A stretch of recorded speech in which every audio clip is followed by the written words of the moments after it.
Psychologist Daniel Kahneman, in his landmark 2011 book Thinking Fast and Slow, introduced the world to two modes of human cognition. System 1 is fast, automatic, and effortless. System 2 is slow, deliberate, and effortful. The problem is that System 1 runs most of our mental life, and it comes preloaded with over 180 documented cognitive biases. These are not character flaws. They are shortcuts that evolved because they were often good enough, even when they are not accurate.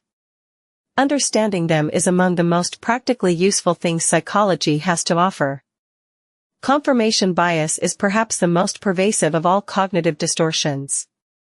We unconsciously seek, interpret, and remember information that confirms what we already believe. A 1960 study by Peter Wason, the famous 4-card selection task, demonstrated that people almost universally seek confirming rather than falsifying evidence, even when falsification is logically more informative. In the age of algorithmic content feeds, confirmation bias is no longer just a personal quirk. Platform recommendation systems amplify it to a societal scale, reinforcing existing beliefs and deepening ideological division. The availability heuristic, identified by Kahneman and Amos Tversky in 1973, causes us to judge the probability of an event by how easily examples come to mind.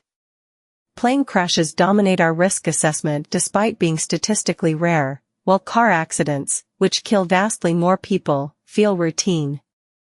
After a high-profile shark attack, millions avoid the ocean. After a mass shooting receives wall-to-wall coverage, the perceived probability of such an event occurring to any individual spikes far above statistical reality. The ease of mental retrieval masquerades as evidence of frequency.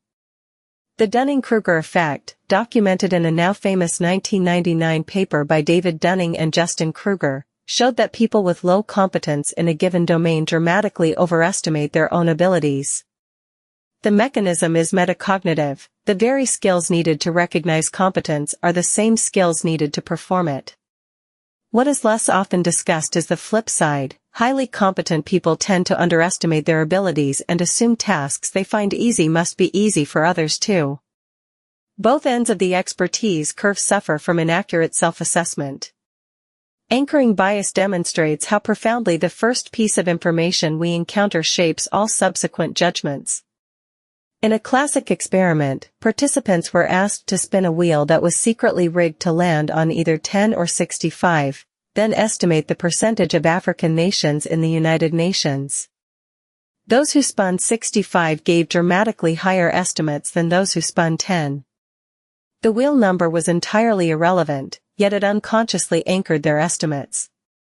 Salespeople, negotiators, and advertisers exploit anchoring every day, often without knowing it has a formal name in psychological literature.